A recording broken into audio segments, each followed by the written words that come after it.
اسلام میں بارات کا کوئی تصور نہیں، سیرا بندی کی کوئی تقریب نہیں، ہندوانہ تقریبات نہیں۔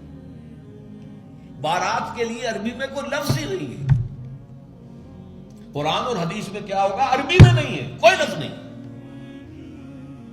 یہ خالص عجمی لفظ بارات عجمی ہے، ایرانی ہے، اس کا اسلام سے کوئی تعلق نہیں، جڑ کٹ جائے اس کی۔ یہ بھی ہندوانہ تصور ہے۔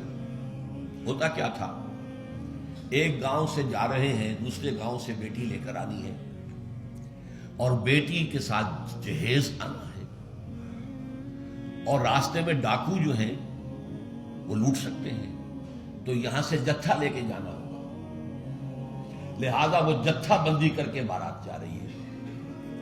اب وہ جا کر جنج گھر جو بنے ہوئے ہیں وہاں پر ٹھہر رہی ہے، 2 دن 3 دن عیش کر رہے ہیں، چھرے اڑا رہے ہیں لڑکی والوں کے پیسے پر۔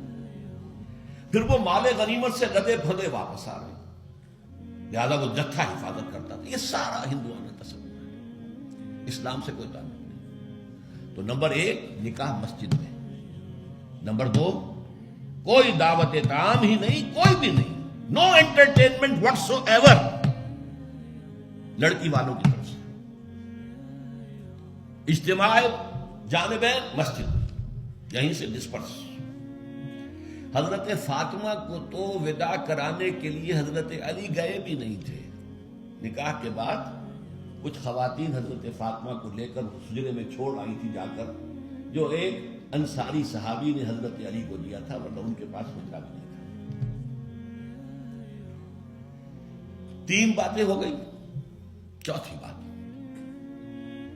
ولیمہ جو ہے اس کی تاکید ہے۔ یہی وجہ ہے کہ جب یہ شادی پر مکمل پابندی لگائی گئی تھی، میں نے اشتہار دیا تھا کہ ولیمے پر پابندی نہیں ہونی چاہیے۔ لڑکی والے کے ہاں تو آپ سوچئے، جو دلیل میں نے دی اس کی نفی میں، نفسیاتی دلیل بہت بڑی ہے۔ لڑکی والے کے ہاں ویسے تو لفظ شادی خوشی، وہاں بھی شادی یہاں بھی شادی، لڑکی والے کے ہاں خوشی نہیں ہوتی۔ اس کے گھر سے لخت جگر نور چشم نکل کر جا رہی ہے، کیسے خوشی ہوگی؟ مائیں رو رہی ہوتی ہیں، انہیں غشی پڑی ہوتی ہے جب بچیاں نکل رہی ہوتی ہیں، بہن بھائی رو رہے ہوتے ہیں، باپوں کے آنکھوں کے اندر بھی آنسو آئے ہوتے ہیں، نمی آئی ہوتی ہے۔ میں نے بھی 5 بیٹیاں رخصت کی اپنے گھر سے، اور آنکھوں میں نمی آئی ہے۔ I couldn't withhold my tears۔ پھر یہ صرف یہ تو ہوتا ہے کہ ایک ذمہ داری کا بوجھ تھا، آج اتر گیا۔ اسے آپ انگریزی میں سائی آف ریلیف کہہ سکتے ہیں، بس کوئی خوشی نہیں۔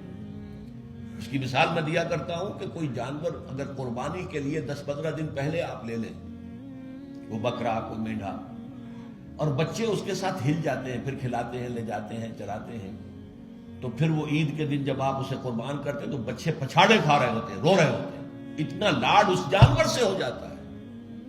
تو یہ نور چشم لخت جگر گھر سے نکل رہی ہے، 18-20 برس رہی ہے آپ کے گھر میں، آج جا رہی ہے۔ ٹھیک ہے، سائی آف ریلیف ہے، لیکن اندیشہ بھی ہوتا ہے، ذہن میں رکھیے، ہمیشہ ہوتا ہے۔ پتہ نہیں بیل منڈے چڑھے نہ چڑھے، موافقت مزاج کی ہو نہ ہو، نئے ماحول میں جانا ہے، ایڈجسٹمنٹ ہو نہ ہو، اپنی حد تک پورا اطمینان کر لیا ہے، دیکھ لیا ہے، سوچ بچار کر لیا ہے، لیکن کیا کہا جا سکتا؟ ایک بالکل یوں سمجھیے کہ ایک نیا ماحول ہے، نئے جگہ جا رہی ہے، لہذا وہ اندیشہ بھی موجود ہے۔ لہذا واقعتاً لڑکی والوں کے ہاں خوشی کا موقع نہیں ہے۔ ان کے ہاتھوں مرغ پلاؤ کھانا بے غیرتی ہے۔ ہاں، لڑکے والے کے ہاں خوشی ہے، اس کا گھر آباد ہوا ہے، اور اسے حکم دیا حضور نے، اولموا ولو بشاۃ، ولیمہ ضرور کرو، چاہے تمہارے پاس ایک ہی بکری ہو۔ وہ ایک ہی بکری در حقیقت ان کے ہاں مفلسی کی سب سے بڑی شکل ہو سکتی تھی، لیکن بھیڑیں بکریاں پالنا تو ان کا پیشہ تھا۔ تو کسی کو ایک ہی بکری ہے تو معلوم ہوا بہت ہی غریب ہے، فرمایا اسی کو ذبح کرو، کھانا کھلاؤ، اپنے دوستوں کو، اپنے احباب کو سیلیبریٹ کرو۔ سیلیبریشن تمہارے ہاں ہونی چاہیے، مرد کے